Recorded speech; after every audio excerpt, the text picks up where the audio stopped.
Bismillahirrahmanirrahim. Assalamualaikum warahmatullahi wabarakatuh. Sampurasun. Damang kanca. Alhamdulillah.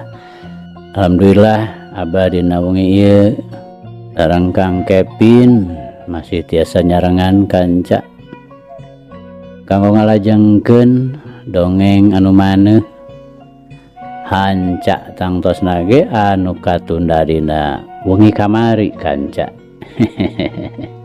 Mangga ahnya urang lajengkeun kanca.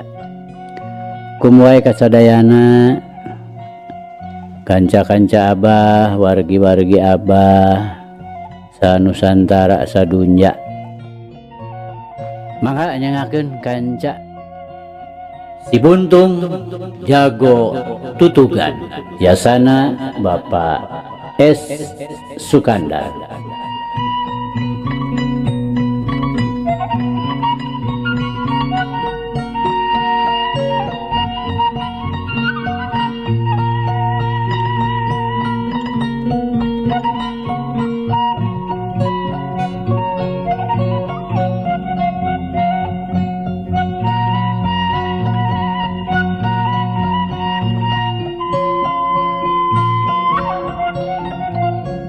Mari teh kanca parantos dugika atuh upama manehna keukeuh kapaksa kudu bantrok deui jeung jalma nuduan teh teu nanaon hatena regreg nyaan ongkoh deui manehna hayang nyaho kumaha jajaten katut wewasen pamardaka nu sanyana kungsi baheula keur leutik keneh mireungeuh pamardaka galungan jeung Bahrowi teh.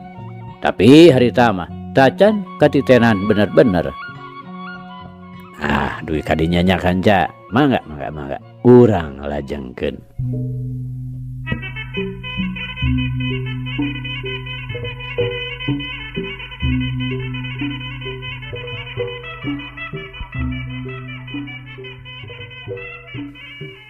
Kanca dangu sadayana. Lantaran harita teh tangah keneh kapeuting, tapi ari panon geus cepel. Pokona mah pangaruh badan lungse urut lumaku. Rek waleh sare di tengah imah teu kaduga. Andi atuh juet bae turun ti imah. Ki Jantra atuh teu tinggaleuan nuturkeun lantaran kabeneran teh pamardaka ngaleos deui ti imah. Nu diburu-buru teh kebon gigireun imah anu lalinduk iuh. Lantaran di ditu di dieu ting jeleg-jeg tangkal peuteuy. Ari goledag teh ngagoler dina palebah iuh-iuh rung gunukna dangdaunan. Hilwir angin nebak lirih teu beda we tinu ngahihidan. Atuh teu karasa deui reup we. Duanana sarare bangun ti beranaker. Biasa mimitina mah heuai mani marelek. Ciri wanci jurig tunduh ngadeuketan.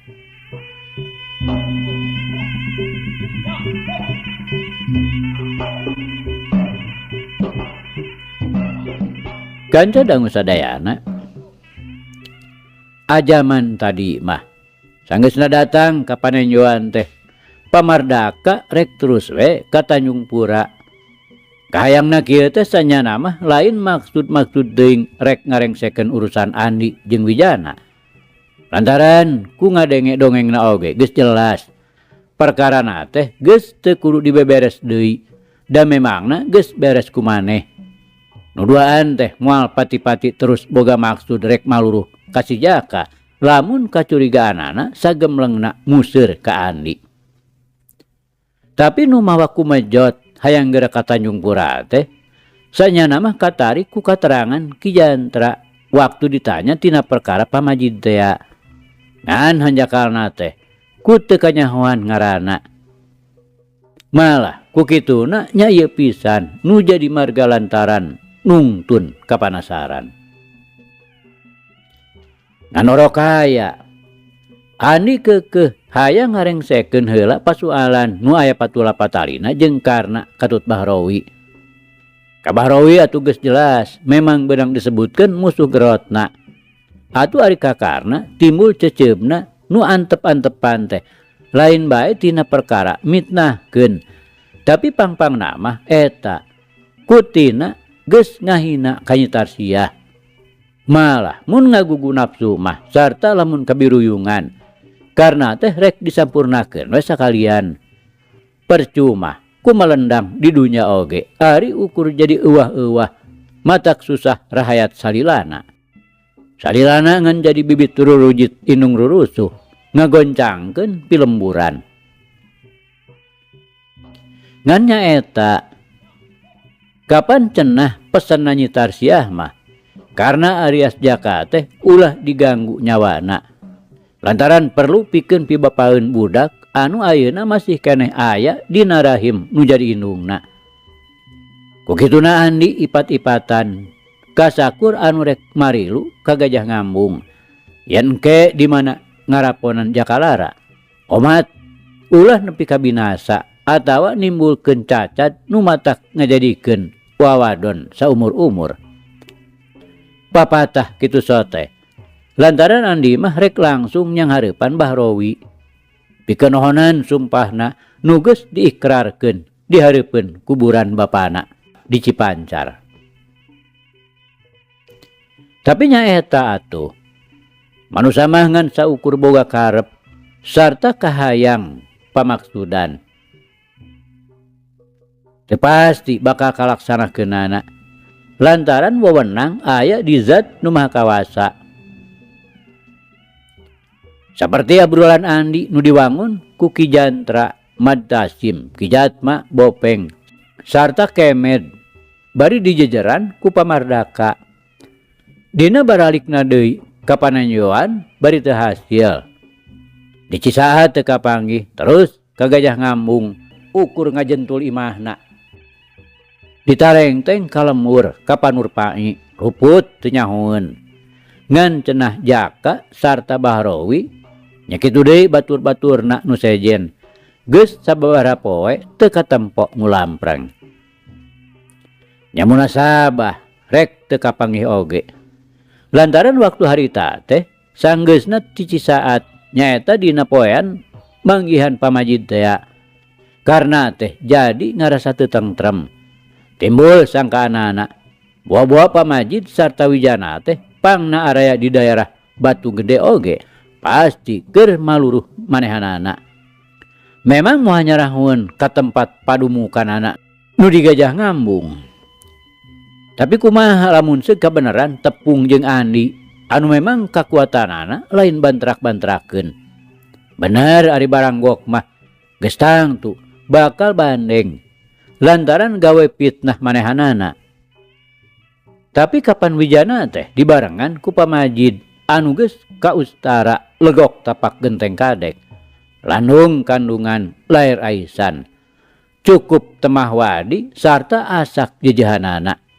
Teu mustahil akhirna mah pasti bakal bisa dibeberes. Anu pamustunganana pisan mah tangtu bakal kakoreh gawe fitnahna sarta terus langsung habring ka Gajah Ngambung. Andi sorangan pasti nu bakal jadi tuduh jalana. Mikir kadinya peuting harita keneh oge bring we sararea arindit ka Karangsari ka tempat anu kungsi di Cicingan ku Wigena. Nyaritana kanu sejen mah cenah supaya gampang ngintip-ngintip Ki Jantra. Rek didodoho ditewak bongana indit teu karana pamit ninggalkeun padepokan Gajah Ngambung teu karana bebeja heula. Tuman cenah kudu dihukum. Andi atuh sapara kanca sanggeusna karuhan Gajah Ngambung kosong langsung marudun terus bangblas ka Panenjoan. Sababaraha poe ngintip-ngintip heula tapi lebeng taya embusanana. Kukituna kapaksa we saheulaanan mah bubar lanan. Pamardaka mah rek tetep tumetep we heula di Panenjoan. Atuh nu sejena tinu jauh tangtuna oge nyaeta Madtasim bisa nyelang heula ka Kadungora. Saheulaanan rek ka Panenjoan heula di Aki Surdi. Kitu uar-uarna mah. Padahal nu sanyana mah Pamardaka teh boga maksud nu mandiri, nyaeta rek terus ka Tanjung Pura ngajar rencepan supaya tegeruh sarta arinitna oge ngan ukur tiluan, nyaeta Andi Ki Jantra katilu Pamardaka. Subuh keneh pisan, merek boga maksud teh geus harudang, beres dicai teu talangke deui bring we arinit. Sakitu ngajejempe maneh teh ari ku si Ruyuk mah teu burung we kanyahoan, abong ken aya paribasa, mata seukeut teu beda we ti heulang Ruyuk. Harita oge kakaran hincak jalan rondaan, si Ruyuk ngagalaprak saterusna hiber ngudag nu jadi dunungan. Tapi kawasna bae ngarasa tunduheun keneh atawa tiriseun meureun. Manehna kalah cerewe kana tak-tak Andi teu ingkah deui.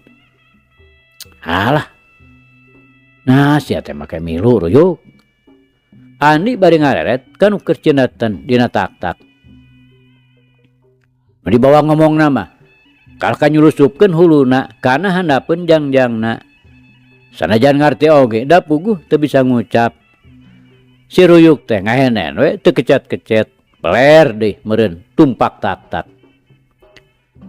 Nepi kanu disungsi kapaksa Ki Jantra mah rada pupurungkutan lantaran sieun aya nu tangeteun kana rupana. Tapi untungna teh Mang Somad keur eueuh di lembur. Cacakan lamun seug aya sarta heg nempoeun cilaka 12 Ki Jantra teh bakal katangkep basah lantaran manehna mah tangtu bakal apaleunana. Tapi ngaran-ngaran di lembur nuker meujeuna caringcing pageuh kancing saringsat pageuh iket. Bakuna mah sarua hariwang sieun kaanjangan deui ku Karaman. Barang mireungeuh nu ngabring teh rada oge pangeuceul lembur teh kagaruwahkeun, curiga bisi aya karepna nu teu hade. Ngan hadena teh manehanana mireungeuh leungeun buntung. Memangna ari ngadenge-denge bae mah geus yen jalma nu buntung pigeulang kencana teh nyaeta si buntung jago tutugan anu geus hasil ngeburak-barik begal-begal anu sok biasa megat di jalan-jalan. Nya teu wudu antukna mah ka Andi teh loba anu nyambat. Atuh babari naker maluruh pamajid Katut Wijana teh malah barijeng kanyahoan deui ngaranna. Cenah waktu-waktu ieu teh keur marulang heula ka Cicapar. Tapi biasana mah selang-selang sok ngadatangan ka Tanjung Pura. Ieu teh sanggeus aya kajadian Karaman anu ngajorag ka jero lembur. Geus kitu mah bring we Pamardaka katut nuduaan marulang deui ka panenjoan.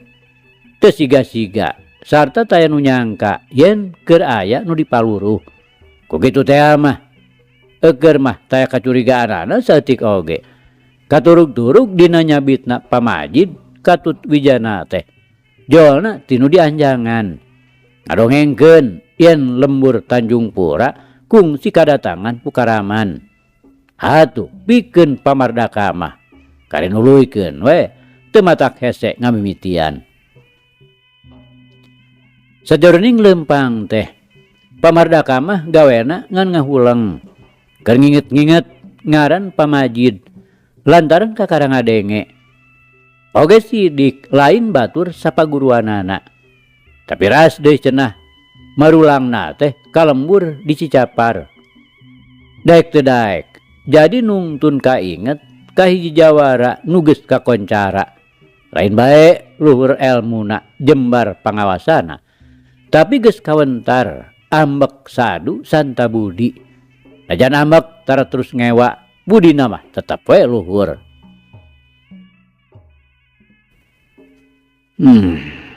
Bisa jadi budak ngora nu kungsi padungdung jeung si Andi teh muridna atawa anakna. Pantes ngawasa ulin madi atuh. Lantaran pagumilar mah beunang disebutkeun jawara sakti madraguna. Dina harti sakti bisa nembongkeun pagawean luar biasa. Pamardaka ngagerentes di jero hatena. Muga-muga we Wijana teh jeung si Andi ulah katutuluyan Tapi lamun nya Wijana teh muridna Pagumilar, aing moal hariwang. Moal nepi ka papanjangan. Lantaran aing percaya sapinuhna kana seke jeung selerna oge ngabogaan rasa jeung parasaan. Landung kandungan lair aisan, asak jeueuhan sarta tinimbangan. Kumaha ti hulu watanana we. Malah mun bisa mah si Andi teh kudu guguru tolab ilmu ka anjeunna. Malah aing oge mun teu loba sahekelan mah hayang guguru deui. Tapi ieu gerentes hate pamardaka teh ka Andi mah can diebrehkeun bisi nyalahan. Lantaran nu ngeunaan dirina Wijana teh sasatna kakara disasar ku kira-kira. Tacan puguh kanyataanana. Nya henteu na Wijana aya hubunganana jeung Gumilar. Sadatangna ka panenjoan, Andi mah jeung Ki Jantra terus we arindit ka Cipancar. Maksud Ki Jantra teh saheulaanan mah moal waka balik ka hujung. Ngarasa hariwang bisi dijorag ku Jakalara. Lantaran ku eueuh di tempatna teh saanu nyaho. Manehna incahna teh samata-mata boga kacieun. Salilana moal bisa leupas tina rasa timuru jeung curiga. Malah tempo-tempo curigana teu didadasaran ku alesan anu kuat. Lantaran ngaragangan Ki Jantra, begitu teh mah manehna teh loba karempan sarta kahariwang. Kapaksa jalan nu disorang teh kudu malibir kanu rada suni. Mapai-mapai sisi pasir laku. Tidinya mah babari karimentas we tilbah tutugan nyimpang heula ka guhana di pasir cadas gantung. Oge Ki Jantra teh rek di dieu ditempatkeunana supaya jongjon. Geus pepes gesang kakara indit deui. Tapi kakara ge ngaliwatan panggulaan keur jongjon we laleumpang. Malah Andi mah keur tatanggahan lantaran si Ruyuk teh ti keur waktu indit di Tanjung Pura keneh hiberna teh terus we melesat biheulaan. Anak gorobas gilak cerelat ngabarengan nu ngaborelak tram sada beusi diadu yuk tuh sora nu ngagerung ngabarengan ngoleabna raga badag anu saterusna ngagedebut sarta ngajapapang.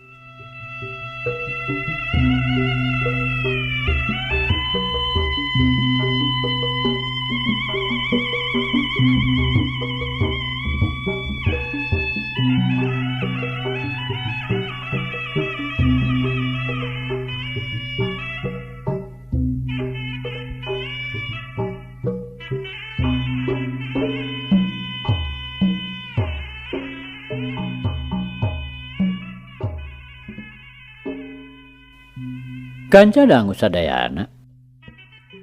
Gerakan Andi dina ngabela diri tina panarajang.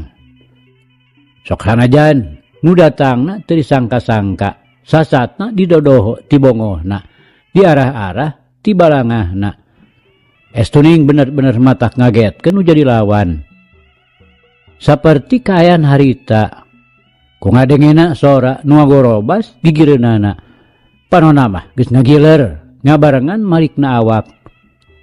Waktu mireungeuh aya nu ngajorelat sarta borelakna hiji barang lantaran kasorot ku cahaya panon poe nu mengok ngulon. Leungeun Andi geus hidang we nyabut siku-sikuna dipake mapag anu ngaborelak tadi. Sedengkeun leungeun buntungna kalawan pinuh ijiran ngapelesat ka hareup ngakeduk nemrag sasaran. Ngadadak ngadenge sora nu ngagerung semu-semu berat. Saterusna disusul ku sora nu ngagedebut ninggang kana taneuh nu pinuh ku jujukutan. Ki Jantra nu harita merengan Andi. Memang dina pengalaman mah manehna teh beunang disebutkeun legok tapak genteng kadek. Ecikibung ngagugulung kabengalan, kadugalan, lain waktu nu sakedeung-sakedeung. Geus aya puluhna kali, boa ratusna kali, Manehna ngarandapan patelak bitotama, rebut hurip begalan pati, parikat-rikat gerak paawas-awas mata. Tapi manehna dina urusan ngawasa Pancadria mah jauh masih keneh tinggalin. Manehna rumasa aya di sahanapeun Andi. Buktina manehna lain deui ngaranjugna barang mireungeuh nu ngagedebut kana taneuh. Lantaran manehna mah kakara eungeuh yen aya manusia nu tanpa bemakrama boga maksud rek ngagunasika ti bongohna. Sok padahal manehna teh harita keur ngarendeng jeung Andi, tapi nu rek deleka teh gerakanana sama sakali teu bisa katitenan. Barengkal nu tadi ngagedebut teh hudang, temong beungeutna muringis nahan ka nyeri. Benturan leungeun buntung teh lain deui nyaksrakna kana awak, teh beda we tikeuna ku peurah. Ngan untungna harita teh Andi teu ngagunakeun tanaga sapinuhna. Ku kitu teh mah nu dipikirkeun teh balukarna dina malesna narajang teh salilana tara leupas tina ijiran. Teu perlu teuing mah tara ngagunakeun timpugan nu matak ngalumpuhkeun. Andi teu kira-kira ngaranjugna manehna teu nyangka satungtung buuk. Yen anu keur nguniang hudang teh nyaeta jalma nu ti heula kungsi narajang tea ka manehanana. Waktu manehna keur babarengan jeung Adria rek ngajugjug ka pasir Cadas Gantung. Memang teu salah. Manehna teh tayarian ti Ki Jalal, pakacarna Pak Haji Qodir, bapana Jang Husen. Ayana di dinya teh lain ngan saukur kabeneran, tapi memang haja keur ngintip-ngintip Andi anu geus kanyahoan sok ulu kutek di palebah tutugan. Ngan teu we nyahoeun yen Andi teh sok ngotok ngowo di guahana di pasir Cadas Gantung. Heula waktu manehna gagal nandasa ka Andi, malah manehna sorangan tungtung nama nu jadi pacundang. Geus puguh ku Andi, kapan ku Adria oge sasatna geus bisa dirag-rageun. Manehna terus terang bebeja ka Jang Husen yen maksudna teh teu bisa kalaksanakeun. Lantaran tetela Andi teh lain lawaneun memeh dahar. Cohagna mah Ki Jalal teh boboleh wakca balaka teu sanggup.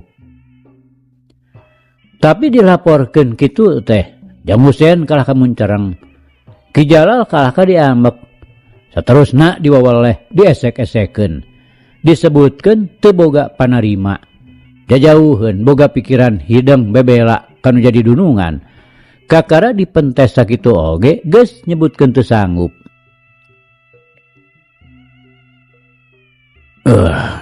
Sanes teu aya maksad bebela, Cep. Kapan dilaksanakeun mah parantos ku Mang teh. Mun teu kiat manehna teh sanes lalaworakeun. Ki Jalal nembal ngarasa teu ngeunah oge. Sakitu meh-mehan cilaka teh lain menang pala, ieu mah kalah ka menang palu. Mang Jalal mah kalah muji musuh deui.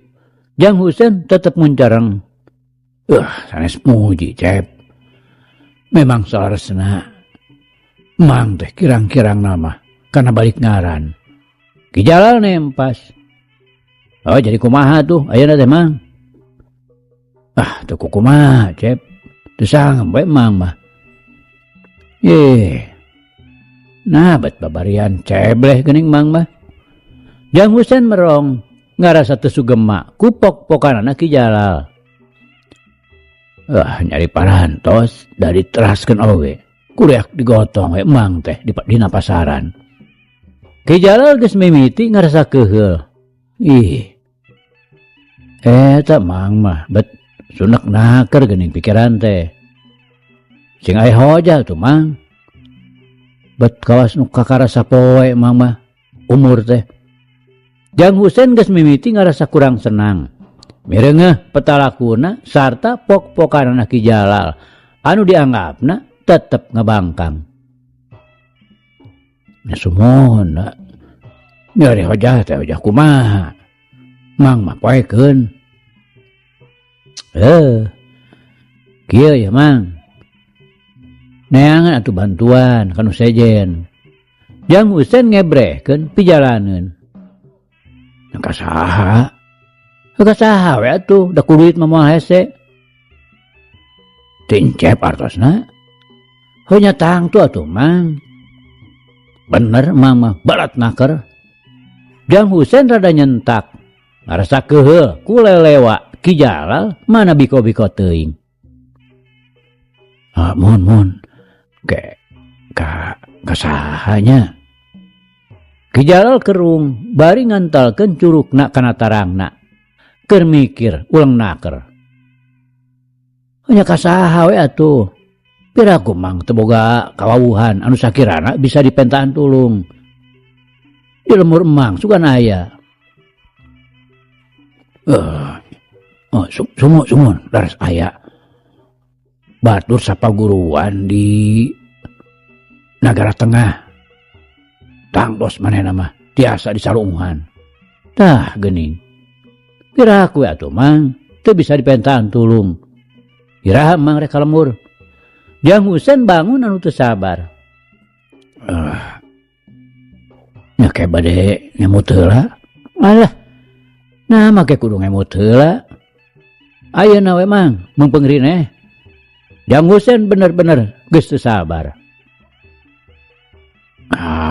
Atuh dah kedah nyuhunkeun widih heula atuh ka juragan. Keun bae ke kuring dibejakeun ka Abah mah. Jeung we Mang ayeuna. Jang Husein bari ku siwal we nyokot duit 5 ketip tina pesakna. Rung dialungkeun kana lahunan Ki Jalal. Ya ayeuna sae atuh Cep. Kumaha Cep we atuh wartosna ka juragan haji mah. Ki Jalal mani buringas neuleuh duit mah. Sakiceup ge duit 5 ketip teh geus pindah kana sakuna. Nya Jungjung atuh buru-buru. Ari geus menang buruhan mah. Ki Jalal teh gesat-gesut dangdan.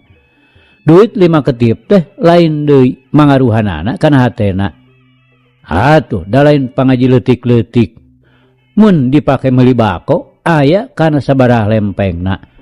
Atuh mun dipake meuli beas aya kana 10 entikna. Pendekna mah lain deui guliga hate Ki Jalal. Sarta teu loba dipamolah. Gede gue manehna indit badarat ka Nagara Tengah pikeun manggihan Ki Badra. Dulur sapaguruanana. Anu dina tingkat pangabisana memang beunang disebutkeun aya leuwihna mun dibandingkeun jeung Ki Jalal mah. Malah beunang disebutkeun jauh naker tinggaleunana. Datang kanu dituju.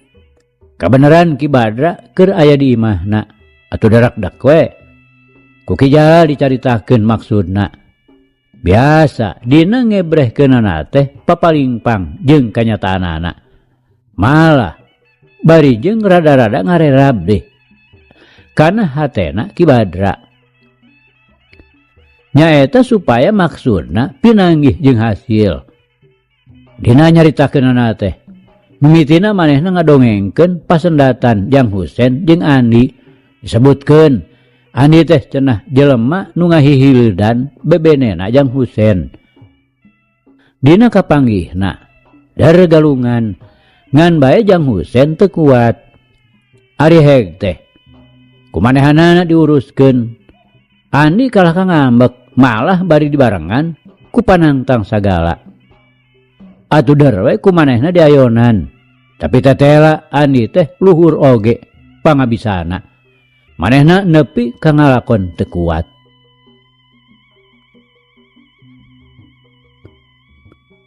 Eta keun lah perkara kuring eleh mah teu ieu dijieun nyeri ka. Mana kitu oge pangarti kuring teh handap keneh. Teu nanaon kuring ngarandapan wirang nepi ka bisa diragragkeun ku budak satepak. Ki Jalal neruskeun wawadulna. Biasa dirukareka malar jiga disusurup malar payus supaya racun mulubus nembus kana jajantung Ki Badra. Tapi eta ka matak teu ngeunahna teh. Kijala nyambung ngawadulna. Lumeh kuring geus bisa dirag-rageun. Manehna teh terus susumbar nangtang-nangtang ka paguru. Kumaha? Kumaha di? Manehna teh nangtang ka paguru. Ki Badra gancang megat kalimah. Nyaritana jojo nyewot we. Ngaran-ngaran jalma nu babarian ngulit bawang atuh. Sumuhun ka. Ai. Bener. Ki Badra negeskeun sedeng beungeutna geus mimiti ngembang wera. Ih, laras ka. Wokna ge. Rek dirempetkeun cenah jeung murid-muridna. Kijal wawadulna teu kapalang. Tuman si Andi teh supaya aya nu ngawarah. Bari hate mah geus kacida ngarasa bungahna. Lantaran Ki Badra teh geus katemong mimiti nyeuneu. Waduh. Sugan hayang diwarah ku aing. Barang ajar make nangtang paguru sagala. Ki Badra bari ngagedor palupuh. Tumrapna ka Ki Jalal, lain deui ngaranjugna. Lantaran karasa imah teh ingeung kawas aya lini luluwukan. Lain. Saha cenah sabenerna mangkrukna teh, adi? Ki Badra meni muncarat-muncarat we. Ciduhna. Panonna buringas beureum teu beda we ti nu keur ngagigihan.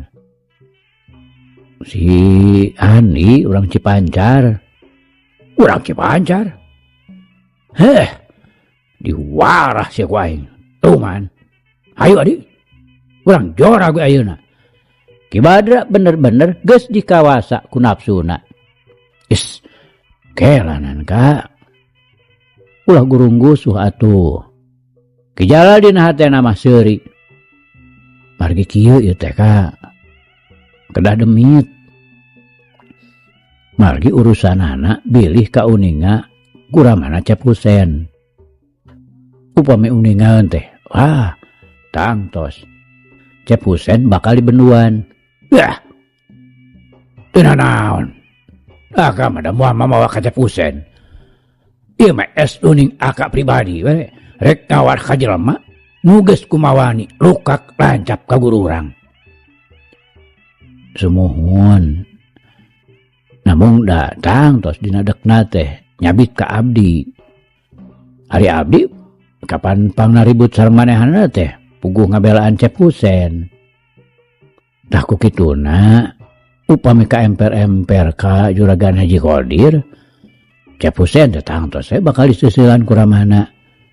Margi anjeunna mah moal nyaluyuan tina perkawis anu kitu bae dugi kanimulkeun ributan. Saterusna Ki Jalal satekah pola ngawawadianan ka Ki Badra. Oh, jadi kudu kumaha tuh.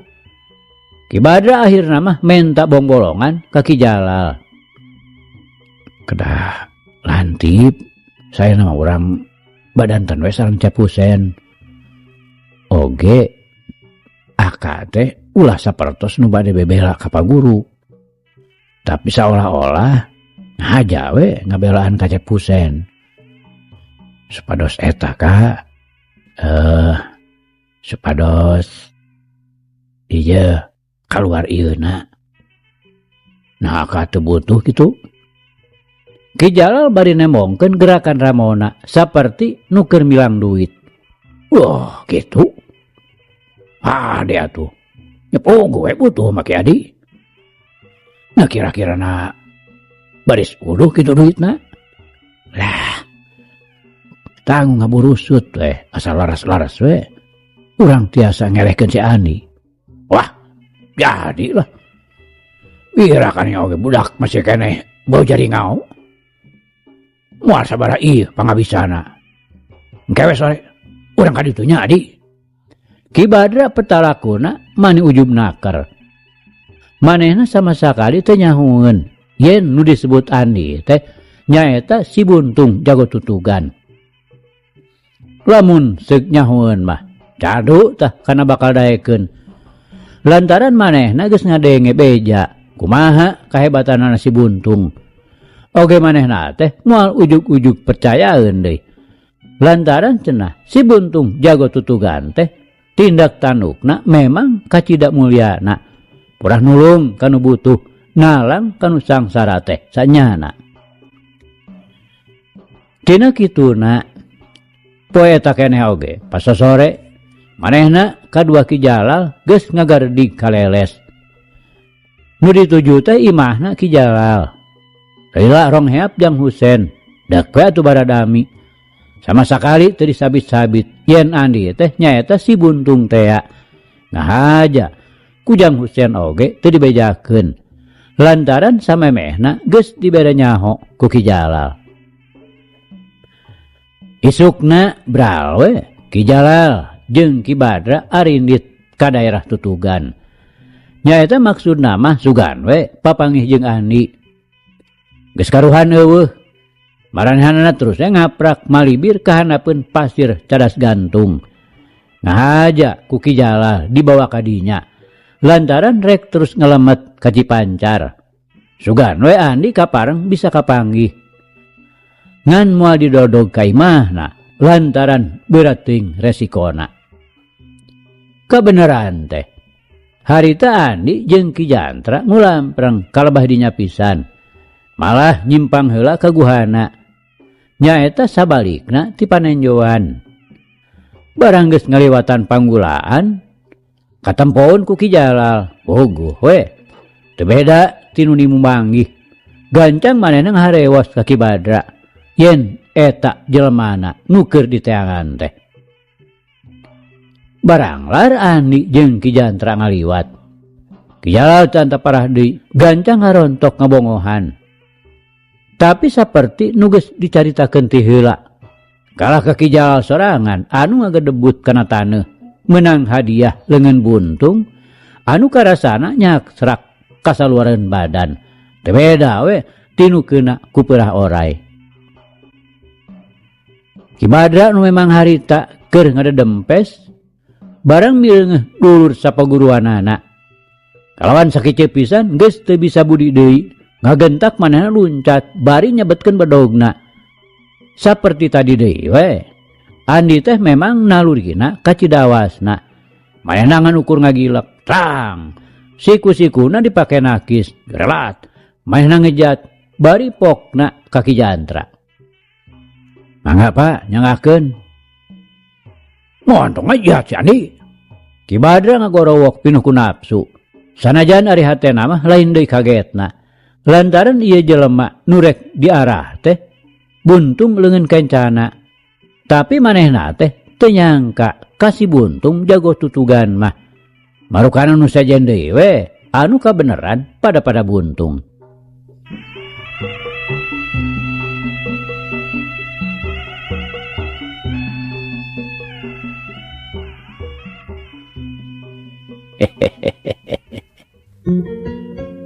Aduh kanca, cak.